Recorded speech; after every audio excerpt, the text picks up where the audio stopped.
Kyle, what is the most important thing you want people to take away from this episode today? Yes, it's something that I am personally struggling with, dealing with, and work on every single day, and that is shutting up and just being quiet and listening. And when I say that, what I mean is right, what nobody can see this, but out my window, I'm on the second floor. Out my window is a bunch of cedar trees, and then somebody else's driveway.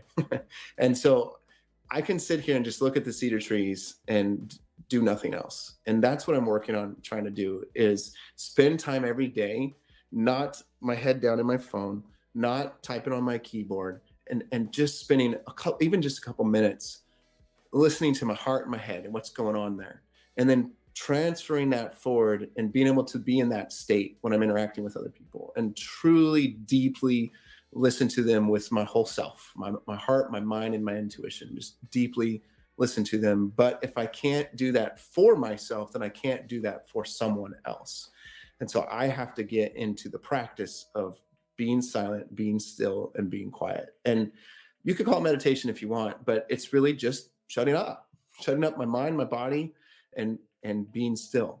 So that's what I want to encourage people to do, because man, we are freaking busy business owners, busy leaders, busy parents, busy whatevers. And we just need to take a break that it has no screen in front of us in the process. And all these other habits that I've talked about and the accountability stuff I talked about will be so much easier to do because your mind is freer to engage those things in a more full way. So that would be, if you get nothing else, that would be the takeaway I want to encourage people. Here's the $1,000,000 question. How do men like us reach our full potential, grow into the men we dream of being, while taking care of our responsibilities, working, being good husbands, fathers, and still take care of ourselves? Well, that's the big question. In this podcast, we'll help you answer those questions and more. My name is Brent, and welcome to the Fallible Man Podcast. Welcome to the Fallible Man Podcast, your home for all things man, husband, and father. A big shout out to Fallible Nation. You guys make shows like this possible, and a warm welcome to our first-time listeners. My name is Brent, and today my guest is leadership and business coach Kyle Gillette. Kyle, welcome to the Fallible Man Podcast. Hey, Brent, thanks for having me. It's great to be on your show. Kyle, I like to start with a little bit of fun. So here's the question of the show, guys. Roughly what percentage of people in the world can wiggle their ears? Is it A, 50%, B, 40%, C, 30%, or D, 20%? Kyle, what do you think? Well, I want to go low, but I'm going to say 30. 30%. All right, guys, you know the rules. Don't pause the show. Don't skip forward. Just wait. Make your guess. Kyle says 30. That's what we'll go with. So, Kyle, in your own words, who is Kyle Gillette? Who is Kyle Gillette? Well, I'm a father. I am a husband. I am a Christian. I am a business owner, and I love what I do. So I think that's probably the simplest way to put it. Okay. Kyle, if you could have a question with anyone in history, who would it be and why? If I could have a Q&A with anybody in history? Now let me throw this out there. Jesus is okay, but let's go with a different answer, just because that's like the number one answer I always get. Yeah, so I was reading a biography on George Washington, and I got to actually present on him at a men's retreat. And at first I was like, who is this guy? He seems too overinflated to who his character is and all these things. But as I read about him, I was pretty impressed. So it'd be pretty neat to sit with George Washington and learn about him and who he is. Okay. George Washington. That would be an interesting conversation for sure. Yeah. So Kyle, tell me, what talent do you have that some people might think is silly? Okay. So I have a lot of extra skin on my body. I don't know why, like I never was really, really overweight, but I have a lot of extra skin. So I can actually make my skin slap itself and make a slap sound on the side of my body. Okay. So that's a very odd talent that has no redeeming value. Maybe for my kids, they think it's funny. So well, hey, that's a score, right? As long as dad's humorous. Yes, exactly. Kyle, what are you most proud of in your life? Well, I'm proud of the marriage relationship I have with my wife, and I'm proud of the relationship I have with my kids, because those are going well. so far. So I'm very proud of that and enjoying it. Excellent.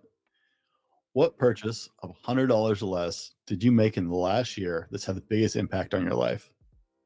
There's a book called Time to Think, and that was, $20 or something like that.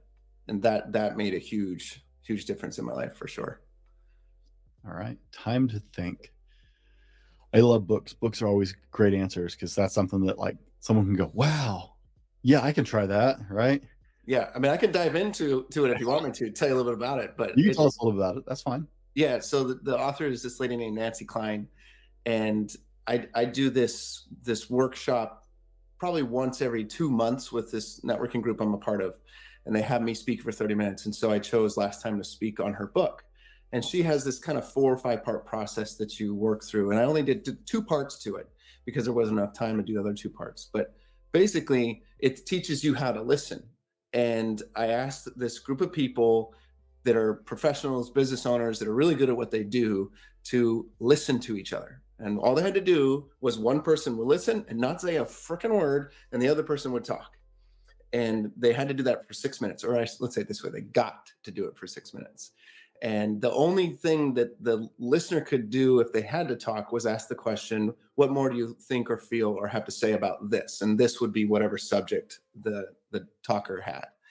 At the end, there were people that were almost in tears. There were people that felt like for the first time in their life, they felt listened to and heard.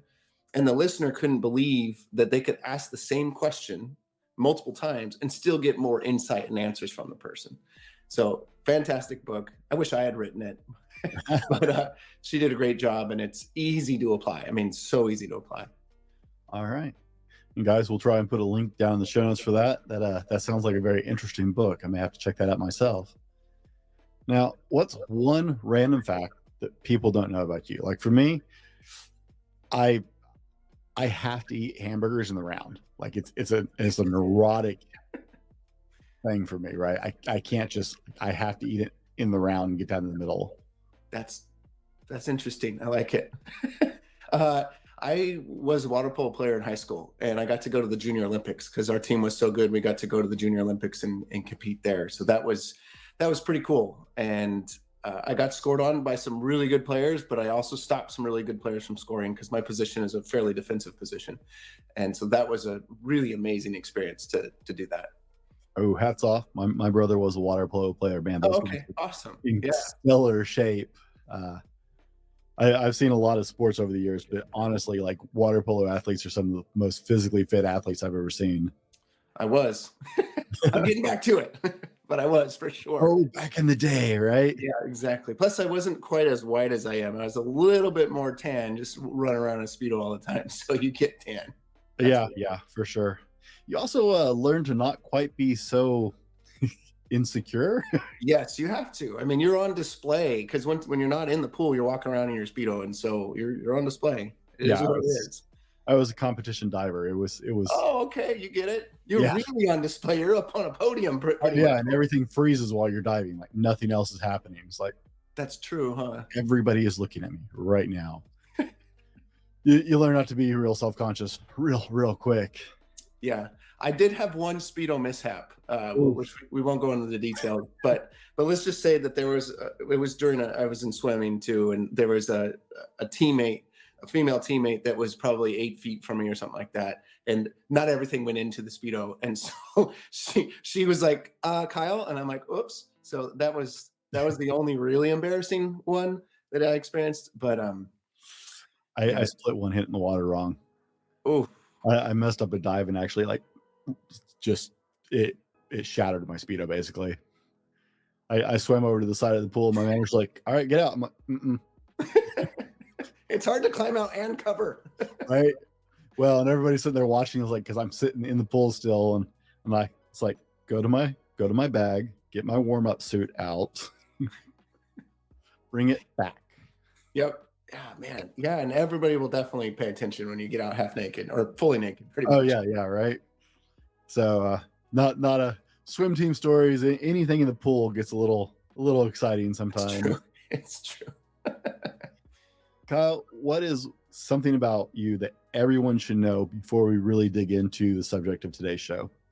Yeah, my clients call me Mr. Accountability. So for me, I help my clients stay really accountable to the things that they want to accomplish in their life and their business. And not that I'm perfectly good at staying accountable to all the things that I want to accomplish, because I'm not. But this is the approach that I take for my life, and I also take it with my clients. And so that's something that I really like. That moniker. It was given to me. I didn't come up with it. And if I can maintain that for my whole life and help people to stay more accountable to the things they want to accomplish, that's Mm. a great legacy that I'd love to leave behind for family and obviously my clients too. That's a definite thing. I know, as like, I have a business coach, and the accountability level of having somebody uh that's, working with you on these things is like, I should actually complete this and get this done. Yep. It's a whole nother level. I can't recommend coaching enough for most people. Now, guys, we've been getting to know Kyle a little bit. As you know, I just like for you guys to have a sense of who we're talking with as we get in the conversation. In the next part of the show, we're going to dive into modern leadership. Is there a crisis in leadership in the way it's being done right now, and why it may need to change? We're going to roll to one of our sponsors, and we'll be right back with more from Kyle. How well do you sleep at night? Do you toss and turn and wake up more tired than when you went to bed? Sleep is commonly one of the critical elements people fall short on in their life. The quality of sleep you get directly affects your ability to control your weight, your ability to add muscle, your stress levels, and your everyday job and life performance. If you're ready to move to the next level, then sleep has to be part of the plan.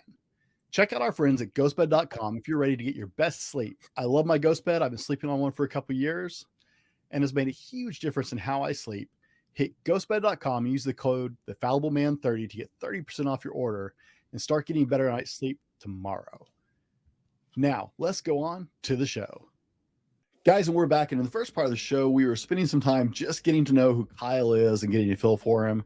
In this part of the show, we're going to dive into modern leadership, the crisis of leadership and the way it's being done, and why it may need to change. Kyle, what are some of the common problems that we see with modern leadership styles? Lack of accountability.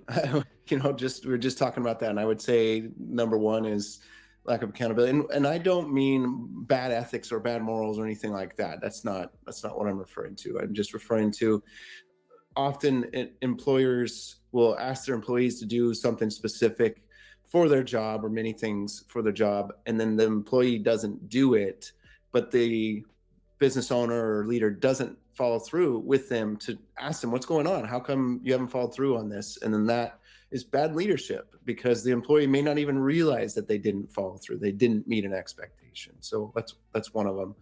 The other one that I see a lot is a lack of clearly defined expectations.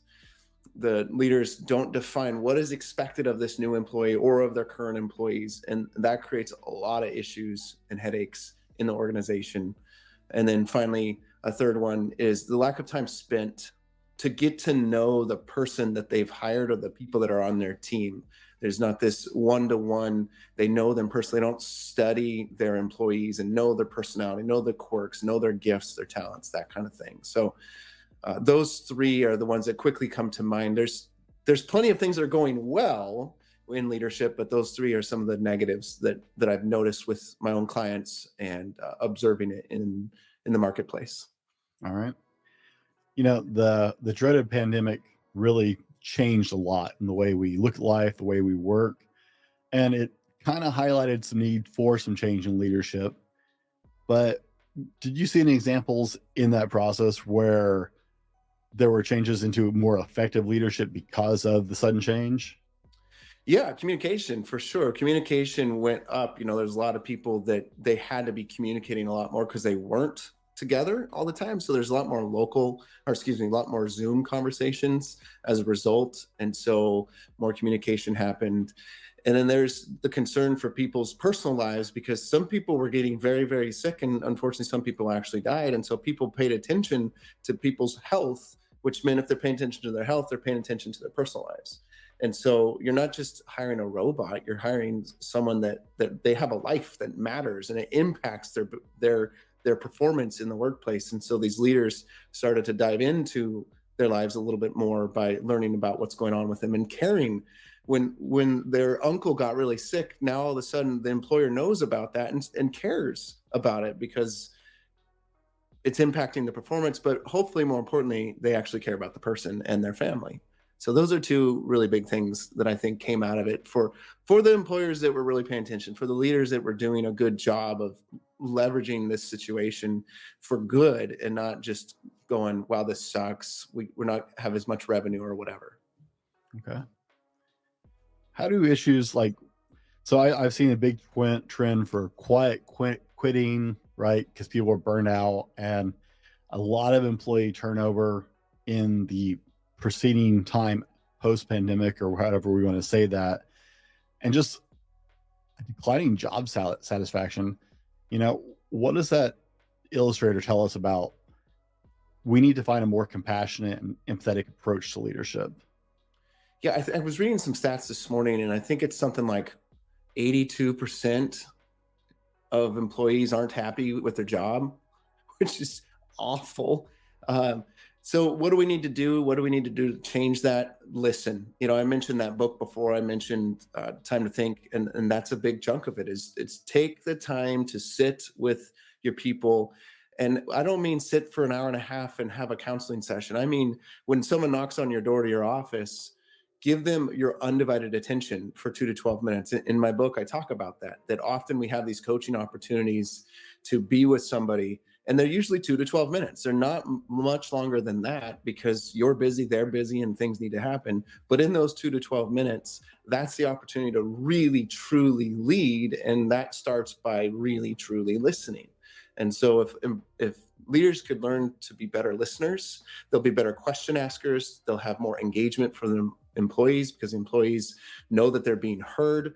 Just like you were saying during the break, this company that you are working with, they listen to you guys, and they put it into their systems, they put it into their software, and it's making a huge difference because they're actually listening to what you want and what you need. And leaders can do that with their employees, and of course they need to do it with their customers as well. But there's all these 2 to 12 minute opportunities that happen every single day. It's really an interruption is where that opportunity comes. So I would say that's a great starting point. All right. How has traditional top-down kind of command and control approach to leadership contributed to a lack of innovation, creativity, and agility within organizations, do you think? Yes, I would agree. I just say I agree with the concept that is what has happened. I don't think a flat organization makes sense, right? Where everybody's leading and everybody has equal power or position or whatever. That doesn't make sense. But I think collaboration is what does make sense. And so the top-down approach has really hurt innovation and collaboration, because I'm sure you've heard of the mastermind concept. Yeah. And how when you just allow people to share their own thoughts and express what they're thinking, then from that comes another thought from someone else, and from that comes another thought, and then eventually you arrive at this powerful solution. There's a principle in what's it called? Can't remember what it's called, but when you just go up on stage and you're just given words and you have to just run with it, there's a principle in that's called the yes and principle. And basically someone throws something at you and you say yes, even if the idea is absolutely stupid, you say yes. Improv, thanks. The improv principle, you say yes and you go forward with it. And then someone else says an idea, you say yes and I think XYZ. So the top-down approach is more of I have all the answers, I have all the solutions, now you go do it. But this approach is more leading up and leading down, and that's going to get far better results for everyone. Okay. In chapter 8, you talked about a concept that I wanted to just touch on for a minute about busyness and hazy windows. I love the little subheading for that. Can you talk a little bit about leadership on autopilot and how this impacts effective leadership? Yeah, it's easy to get to a place where you're just in your routine and you're used to doing what you do, and you don't have a clear vision in front of you. You forget that there is a vision, there's an intention, there's a purpose behind what you're doing, and that makes for a hazy windshield or hazy windows. And it's hard to move yourself and your organization forward when the windshield is hazy or muddy. So keeping that in the forefront of yourself and of your business is huge. And one of the simplest ways to do that is obviously just write it down and keep it in front of you. I have that right in front of me right here on a corkboard. I've got my acronym for what Blue stands for, and then I've got my values right in front of me. So I'm always able to look up and go, okay, what am I doing this for? What are my values? What am I leaning into as a leader and as a business owner? And that wipes off that windshield when things get hazy, or when I lose my motivation, because often that is what a hazy window can be as well. Is you've lost your motivation, you struggle to continue moving forward. But if you go back to that root, go back to that vision out in front of you, you can clear it off and continue moving forward. Okay. Now, this is a funny question to me, but there seems to be some disagreement about if leaders are born or built. Now, you have a very clear stance on this, which I agree with. But for our audience, can anyone become an incredible leader if they're willing to do the work? I believe so. I think that if you put the work in for it, and you have the right mentors in your life to help you, and you get to the right content, and you create some good opportunities for yourself, then you can get to that leadership. You can become a great leader by your own level. I think there's some people that are destined to be at this even higher level of leadership that other people won't be able to reach. And that's not a slight on like myself. I may never get to a certain leadership level that other people that I know are at currently or are going to reach beyond. But everybody can lead. We're leading ourselves, but there is this lid that sometimes people hit against. And I think that truly is a lid for some people that they'll never be able to break through, because the effort they put into it or the circumstances they're in won't let them. So I hate to say it, but I think there is a reality to that. All right. That's fair enough. Now, guys, we've been discussing modern leadership, kind of the crises in the current forms of leadership that are being exercised, and why it may need to change with Kyle Gillette. Now, in the second half of the show, or in the next part of the show, sorry, still in the old format in my head, we're going to dive into Blue Shirt Leadership, Kyle's book, and look at the alternative models of how this could be much more effective and how to help you become the leader you want to be. We're going to roll to our sponsor, and we'll be right back with more from Kyle. Now, before we go any further, I wanted to share with you guys, I don't always tell you how much I love doing my podcast. Like, I passionately love what I'm doing. And one of the things that makes my life better as a podcaster is to work with a company like Grow Your Show. Grow Your Show is a one-stop podcast do-it-all. Now, I use Grow Your Show for my marketing, but Grow Your Show is literally a one-stop shop. You can record your episode and just drop it off with them, and they take it from there. It's amazing. If you are interested in picking up podcasting as a hobby, or maybe you're looking to expand your business and use podcasting in that aspect, talk to my friends over at Grow Your Show. Adam will take care of you. I guarantee it.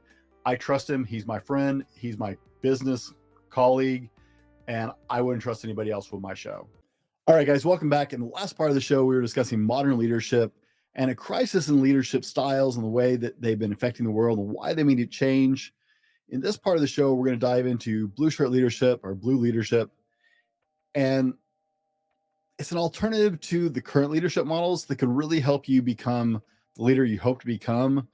And Kyle is a leadership and business coach and wrote a tremendous book on it that we'll have links for down in the show notes. Kyle, where did the concept for Blue Leadership come from? How did you develop the system? Yeah, so let me go back a little ways to get to that, because I need to give credit where credit's due. I grew up on an orange farm in Central Valley of California, and I had the opportunity to become a farmer or pursue a different life. And I love what my parents do. In fact, they're arriving today. We're going to hang out for the next few days, but it wasn't for me. There's reasons for that I don't need to go into, but it just wasn't for me. And so I didn't know what I was going to do. And I got introduced in college. I got introduced to a men's mentoring program. Guys 18 to 25, off track in life. And they needed help. They needed support. And I got to live with them for a year. And then for the next 8+ years after that, I played different roles in the organization.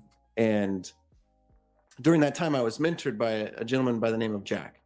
And every Tuesday at 11 a.m., we would go to lunch, and he would spend an hour and a half with me, and he would mentor me. And he ran 30 plus businesses in his career, and most of them very successfully. And he sold all of them eventually and retired in his early 50s, and then started this men's mentoring program, and has never, and still is running it, and has never taken a paycheck since. So he retired very successfully with a lot of money. And then he's just spent the rest of his life dumping into the lives of young men like myself at the time, and then doing a lot of really amazing things. And so I got to experience a master's in business administration, let's call it, through the course of 8 to 9 years of mentorship with him. From that came this drive to serve and help other people and to mentor and coach other people. And the book came out of the lessons that I learned from him, came out of lessons I learned by running a few businesses and failing at a few businesses myself. And then jump forward to moving to the Pacific Northwest. I started my business, and there's another story there, but we'll jump forward from it. I was laying in bed, and I was trying to come up with an acronym to describe a new leadership model, because the model that Jack taught me was wonderful. He loved and loves the people that work for him and that he's mentoring. And I felt that the whole time that I worked for him. And sometimes that love sucked. It was tough and difficult to deal with. And other times that love was just necessary for me as a young man that was still trying to get his legs underneath him. And so I knew that there was a different way to lead. And I was going, okay, well, how do I get this into people's minds and into people's hearts without um, talking about love? Because love isn't the best thing to talk about in the business world. It's really difficult for people to think about business and loving their employees and loving their customers. It doesn't. Some people get it, but other people really struggle with that. So there's ways to work with that. And I was coming up with acronyms, but they were ugly. They were like 3 S's and an L, or three T's and an R. It just didn't make any sense. 3 a.m. comes around, and I'm sure that the listeners have been awakened at 3 a.m. to some beautiful thought in their head, and that is the catalyzing moment. Well, that's what happened to me. I woke up at 3 a.m. and I heard a voice, I think it was God speaking to me, say self-awareness. And I went, that's it. And so I jumped out of bed and ran into the kitchen, sat at the kitchen table in just my boxers from 3 a.m. to 7 a.m., shivering, writing down the beginning of what became Blue Shirt Leadership. So self-awareness was the first of the letters. And Blue stands for be a self-aware leader, is the first part, right? And self-awareness is the foundation to that leadership. If you picture a leadership house, self-awareness is that foundation. Without it, you can't build leadership at all on it. There's no way to build a home without a foundation. Then the L stands for lead with accountability, right? Be an accountable leader. So the A in the leadership house is the nails that holds the leadership house together. So that's your accountability. Then the U is use a growth mindset.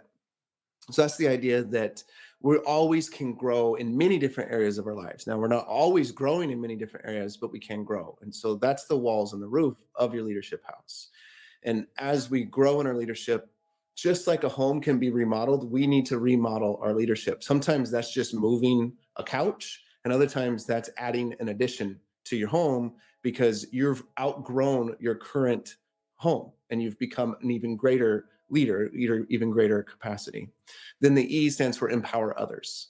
So that is the windows and doors to your leadership house. And when you empower others, other people see that happening. They see through those windows and they walk into those doors and they want to be influenced by you. They want to be underneath that leadership house and be a part of it. So that's a little bit of the backstory of where Blue came from and how I use it now with my clients. Because just one more piece here. Ultimately, if you're a self-aware leader, then you're going to grow, right? You're going to grow as a person. You're going to learn more about yourself, and your emotional intelligence is going to improve and get higher and higher over time. Well, when you become more self-aware, you become more accountable. And if you're more accountable, then you're better at following through and helping others to follow through on their commitments. Well, if you're self-aware and you're accountable, what inevitably happens? Growth. You inevitably grow. And if you have a growth mindset, that growth can be multiplied. It can be far greater than you thought was possible.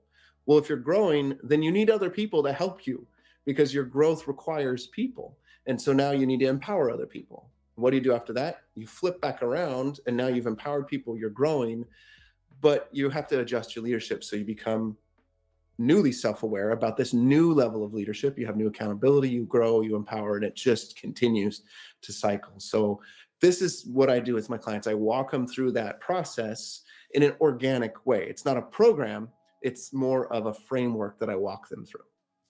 Okay. Now, what are some of the specific strategies or approaches that set apart blue leaders to be more effective than the current models? Yeah, I encourage people to do journaling, to do writing. And for some people, that's weird and it's not something they want to do. It feels like, you want me to write in a diary? That's weird.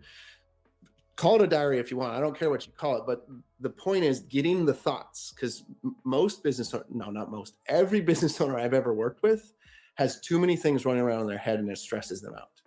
So if you take that and you go and throw it down and put it on paper and let it go, release it, and let the paper serve as this releasing, this dumping ground, where then you get to sort through it and sift through it and look at it from a third person's perspective instead of it being stuck in your head and all at once. When it's on paper, you can make it sequential. You can look at the steps. You can create a plan out of it. So personally, I journal every single day. I write a journal of gratitude towards my wife and my kids, one thing about them every day. And then I also do just a general journal that's thoughts on whatever the heck. It doesn't matter what the thoughts are. And that has de-stressed me. That has freed me to be in such a better place as a father, as a husband, and as a business owner. So that's one of the self-awareness pieces that's super helpful. Just write down your thoughts, do it daily, and that is extremely empowering. Okay. Now, your book has a lot of great ideas for business in it. I've already actually adopted and implemented job scorecards in my business model after reading your book. I thought, wow, that's such a simple but brilliant idea. And my apprentice was like, I presented my apprentice with his scorecard. He's like, dude, I love this. Thank you. Because it made him feel so much more clear about the jobs I had him doing. Yep. So, just like I said, some great business information in there as part of that leadership. Your main focus is developing and living certain mindsets in blue leadership, and applying them to how you live. But one of the things you came back to was accountability and how leadership has to be accountable to themselves. Their employees have to be accountable. So let's dive into accountability for a minute. Yeah. So I want to ask you a question. What is a goal that you have right now that you're really excited about? Getting my relationship coaching launched. Okay. So what is the reason behind wanting to launch that? The reason behind it is I want to get back to working with people directly. I love what I do on the podcast, but I really miss working directly with people and helping them through just their daily life. Okay. So that they can what? So that they can live the life they actually want to live and have, in this case, the relationships they want to with their spouse, with their kids, with their friends, with coworkers. It's not so much like romantic relationship coaching as in just how to actually functionally have great relationships. Okay. So you're excited to pursue the goal of helping people to have highly functioning relationships that, benefits everyone they're around. I'm obviously kind of butchering and summarizing, but the reason I ask you that is in the book, I talk about what I call the accountability pass. And the first part of the accountability pass is, well, there's four pieces to it: passive, active, structures, and self. And the first part is passive accountability. And passive accountability requires that you know why you're doing what you're doing at a deep, heartfelt level, which is what you shared with us, which is beautiful. And people then can get behind that. They go, wow, that's really exciting. I'm intrigued by that. In fact, maybe I want that, right? So it's a cool story. It's an interesting thing. And then your heart is behind it too. What does that do? Well, you tell as many people as possible about this goal that you have. So for the listeners, think of a goal that you have and think about why do you want to achieve that? And then come up with a list of 20, 30 people you can tell and tell them. What happens is those 20 to 30 people, 10% of them will follow up with you. So you got 2 or 3 people that are like, hey, what's going on with this relationship coach thing you want to do? How's it going? And that keeps you accountable because they're checking in on you. Now you have to ultimately hold yourself accountable, but they're checking in, and it's that catalyst, it's that motivation thing, it's the kick in the butt that we need sometimes. The other part is when you tell that compelling story to yourself, this is the other side of passive accountability, is you're telling your brain, hey, I'm going to be in X months time, I'm going to be a relationship coach. And this is what it's going to feel like, and this is what it's going to look like. So now your brain goes, wait, we're not there yet, but you've told me this is exactly what it's going to be like and feel like and look like. So now your unconscious mind goes into gear and goes, okay, I'll do that for you. So whatever you plug into your brain, if it's negative, your unconscious mind says, okay, I need to prove that to be true, because your brain doesn't do negatives. And so you get this beautiful vision like you shared, and then your brain goes, yep, I'm gonna make it happen. So now your unconscious mind is keeping you passively accountable because you don't have to do the work. The unconscious mind is doing it for you. So that's the P in passive accountability. Then the A is active. So what is active? Of those 2 to 3 people that follow up with you, you can follow up with 1 or 2 of them and say, hey, would you be willing to exchange goals with each other and keep each other accountable on a weekly or biweekly basis to make sure we're accomplishing these goals? And they're already motivated about what you're doing, and now you're engaging with what they're doing, and you're very, very likely to get a yes. It's pretty rare that you're not going to get a yes. So that's eyeball to eyeball time or ear hole to ear hole time, where you spend time with them one-to-one, 30 minutes to an hour, once a week or every other week, and you talk about your goals. Keep things moving forward. Then the first S in the accountability path is structures. To keep it super simple, what I recommend my clients to do is you have your calendar and you have your to-do list. The calendar is for relationship stuff or people things. Most of what goes on the calendar is going to have to do with people. And I know there's exceptions, but most of it will have to do with people. And you have that under control and you stay on top of doing those meetings. And then everything that you need to do to serve those people well and to accomplish your goal goes into your to-do list. And basically what you've created is a plan. In effect, your to-do list is a written out version of the plan of what you're trying to achieve, and then the calendar is the schedule for it. So you have your time-bound element. You put that together and you're 65% or you're 95% likely to accomplish your goals. That's the statistics behind this approach. The final S is self-accountability. So have you ever jumped out of an airplane or zip line before? Zip line, yes. Okay. So when you get hooked up to zip line, you've decided you're going to zip line, right? Mm-hmm. You'd be like, okay, I'm going to do this. We're going to do this.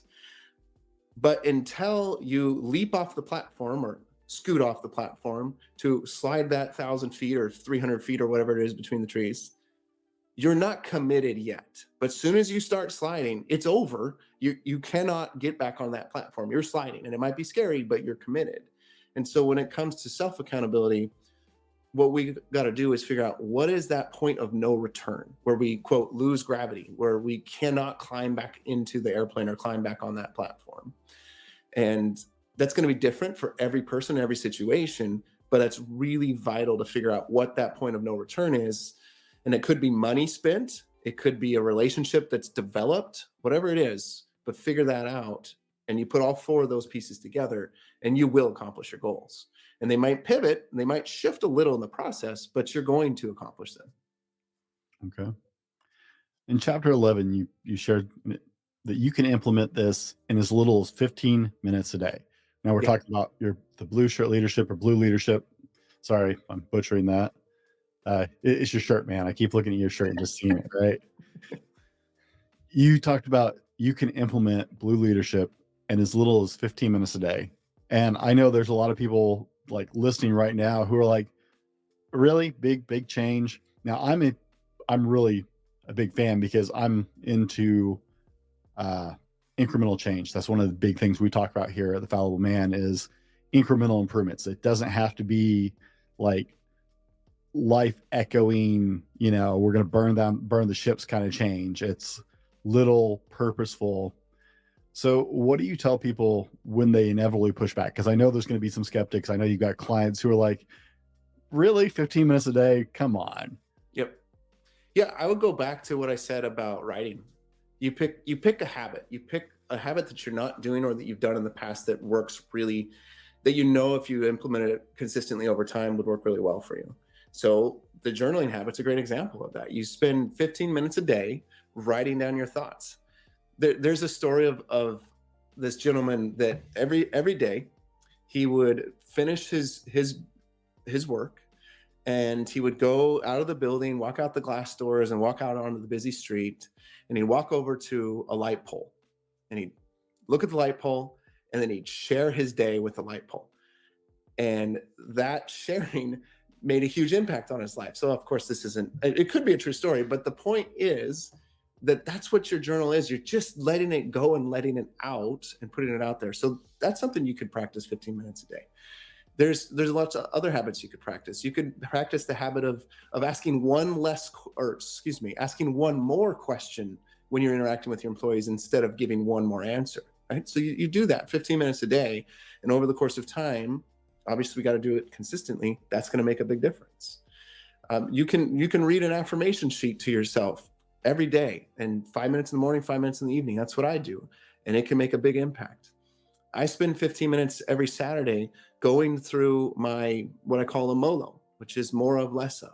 I ask myself 5 questions. What should I do more of? What should I do less of? What should I start doing? What should I stop doing? What should I keep doing? And I pick a particular topic.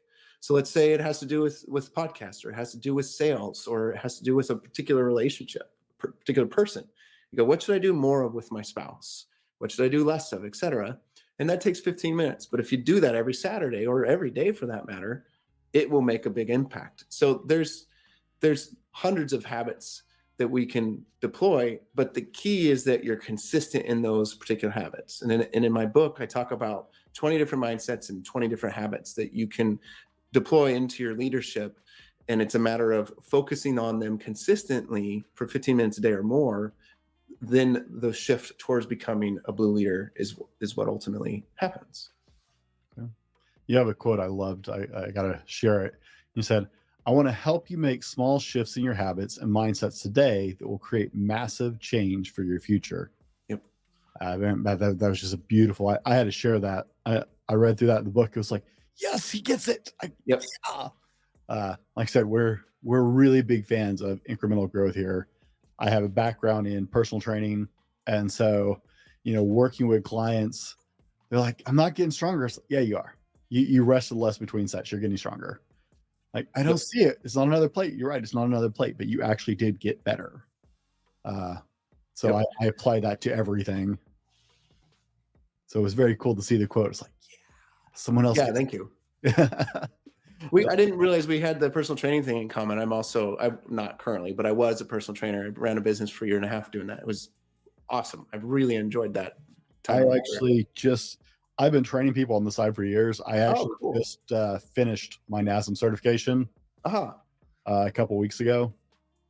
Congrats. I should finally, it was more of a passion hobby thing. It's like, my wife was like, you should get a piece of paper so you can stop being everybody's favorite free trainer in the gym and actually, charge people for it. Yes. So yeah, I just actually wrapped up my official certification, but I've been training people for years. I prefer to work with people who are working around an illness or an injury, coming back from something. Cool. So I've been very selective about who I work with usually. But yeah, NASM was my first cert, and it's not easy. That was not an easy certification to get. It's probably the hardest one for that matter. So that's why I picked it. I honestly looked at some of the other ones as like, I could probably do that in my sleep. I want one that I actually I believe in their standards. Test was a little subjective. I actually had to take it twice because the first time half the questions had nothing to do with personal training. And they were questions about things that they spent half the book telling us we weren't allowed to do, like diagnosing stuff. Yep. Why are you testing me on that? So, sorry, we digress. Oh, good. Guys, if you've been getting something out of the conversation thus far, be sure and do all the good social media nonsense. Give us a like, thumbs up, share this with somebody. This is the most important thing, you guys. I mean, I love when you guys leave us reviews. That helps us massively with visibility on Apple Podcast. But the most valuable thing you do is, if this is striking a chord for you, share this with somebody else who would benefit. I would much rather you share this with someone in your life that could benefit from this conversation than anything else you could do. And it helps us to touch more lives, because that's what we're after here, is just helping people live their best lives. Now, Kyle, there are people listening right now who want to become the leaders we need them to become. Yeah. What are the first 3 steps our listeners can take right now to start on this journey? Yeah, leadership is listening. I think that's one of the first pieces. I mentioned that before, but I want to offer your listeners a question to ask people. And actually 2 questions. A mentor of mine and we went to a men's retreat, and we actually ended up being in the same room. And he told me a story of, he was in Israel, and he bumped into this guy at the hotel desk, and it was early in the morning, nobody was around. And so he got his coffee or something. He walked up to the guy and he said, "So what's your story?" He just asked him that simple question. "What's your story?" And that turned into this really long conversation that ended up being this beautiful connection. And I think that's a question that we need to learn how to ask the people in our lives, whether it's people very close to us or the people that we lead as it relates to employment. What's your story? And find out what their story is.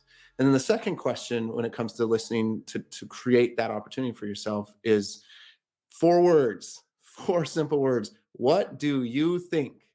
When someone comes to you in those 2 to 12 minute increments of time where they're bringing an issue to you, or they're stressed out about something, instead of providing a solution, provide that 4-word question. And you got to use the right tone of voice, right? Tone of voice matters. But what do you think? Ask him that very inquisitively, and I guarantee you're going to get some really good insight from them. And if you do that consistently, they won't bring those problems to you anymore. They're going to bring serious things to you that will move the business forward instead of just annoy you.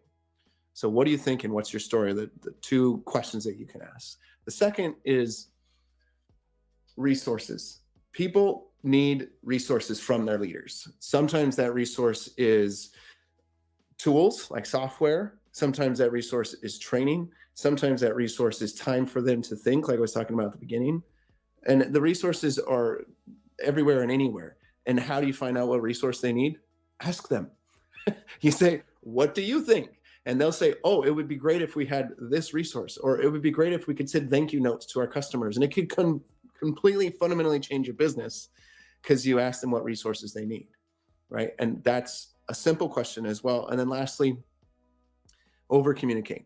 Whatever it is, the vision that you have for your business, or the vision that you have for that employee, or the vision you have for the relationship with your spouse, a friend, a child, over communicate what's going on with you and that person. Over communicate whatever it is that you intend. And in the business context, if you're not sharing the vision or the mission or the values of the organization several times a week with people in some way, shape, or form, I'm not saying like read it, you could, but in some way, shape, or form, you're not repeatedly sharing that verbally. Obviously, you need to do it with action, and that's a way to over communicate it. But just continually communicate over and over again ad nauseum till you're like, how they should get it by now. They won't, because it's yours and not theirs. Once it becomes theirs, then they've got it, and you don't have to over communicate anymore. But you'll hire someone new, and you got to repeat the cycle.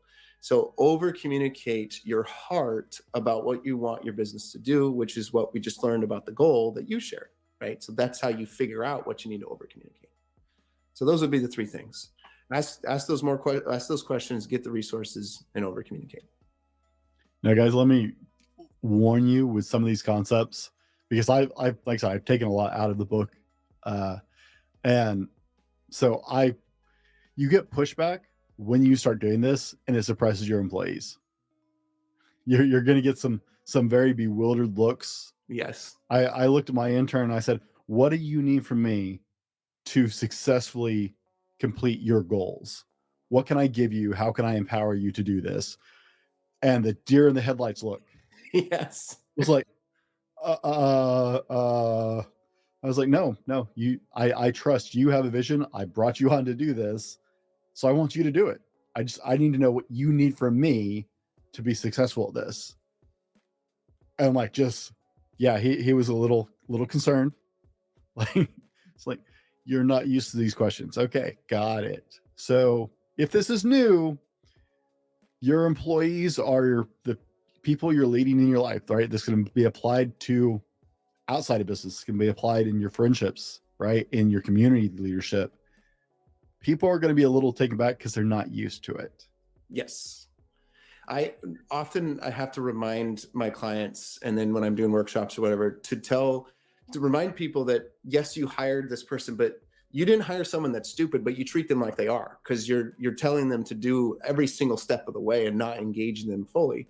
And the way that I help them think about that is I say, okay, if your employee goes home and they're talking about and thinking about all the issues and frustrations and irritations they have about the business, you're not doing a good job employing them. You're not leading them well. But if they go home and they're thinking about and they're dreaming about what they can do to resolve situations in your business, now you've done a great job of leading this employee. Because ultimately what we really want to do is make sure we also employ the unconscious mind of the employees, because that is the supercomputer that we all have. And when you engage that, when you ask the question like you did to your intern, now that's what you've engaged. Now they're going into their unconscious mind and going, oh, wow, what is the thing that I want to accomplish? What are the resources? And now you really got them thinking about it, but they're not consciously thinking about it. Their unconscious mind is putting the work in, and they're going to come up with something brilliant as a result. And so when you ask those questions, like, what do you think? It opens that door. What resources could I give to you? It's okay if they don't have an answer in the moment. That's fine, because now you've unlocked their unconscious mind to come up with the brilliant response that might take a day or two. But if you wait for it, it's worth the wait. Kyle, what's next for Kyle Gillette? Yeah, what's next is to continue to build my business community and continue to provide opportunity for people to network together and learn from each other and have discussions like this, because man, this type of stuff is so good for people. I want to create collaborative context as much as I can. So that is my main focus right now in my business, and it's been fun to be building that community. Where is the best place for people to get in touch with you? Yeah, go to Facebook and visit the Blue Shirt Business Community. And it unfortunately, it's not under that URL, but if you search it, Blue Shirt Business Community, you'll find us, and click that join button. And I will personally welcome you with a video and everything to welcome you and let you know more about it. Okay. Now, guys, I know that the answer you're really dying to hear is, did Kyle get it right? So if you don't remember, the question was roughly what percentage of people in the world can wiggle their ears? The options were 50%, 40%, 30%, and 20%. Kyle, you went with 30%. I don't do drum rolls because that's just really irritating on an audio show. So the answer is 20%. Ah, dang it. That was my gut, but I wanted to, should have right? my gut. Yeah. It's the second time. Anytime I second guess myself is when I end up in trouble. So you always got to go with that gut answer. Kyle, what is the most important thing you want people to take away from this episode today? Yes, it's something that I am personally struggling with, dealing with, and work on every single day. And that is shutting up and just being quiet and listening. And when I say that, what I mean is, so what nobody can see this, but out my window, I'm on the second floor. Out my window is a bunch of cedar trees, and then somebody else's driveway. And so I can sit here and just look at the cedar trees and do nothing else. And that's what I'm working on trying to do, is spend time every day, not my head down in my phone, not typing on my keyboard, and just spending even just a couple minutes listening to my heart and my head and what's going on there. And then transferring that forward and being able to be in that state when I'm interacting with other people and truly deeply listen to them with my whole self, my heart, my mind, and my intuition, just deeply listen to them. But if I can't do that for myself, then I can't do that for someone else.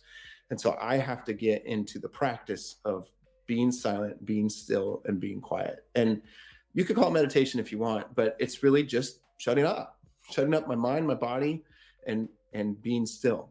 So that's what I want to encourage people to do, because man, we are freaking busy business owners, busy leaders, busy parents, busy whatevers. And we just need to take a break that it has no screen in front of us in the process And all these other habits that I've talked about and the accountability stuff I talked about will be so much easier to do because your mind is freer to engage those things in a more full way. So that would be, if you get nothing else, that would be the takeaway I want to encourage people to do. Guys, business and leadership coach Kyle Gillette. Kyle, thank you for taking the time to be on the podcast today. We appreciate you being here. And from us at the Fallible Man podcast, and as always, be better tomorrow because of what you do today. And we'll see you on the next one. This has been the Fallible Man podcast, your home for everything man, husband, and father. Be sure to subscribe so you don't miss a show. Head over to www.thefallibleman.com for more content and get your own Fallible Man gear.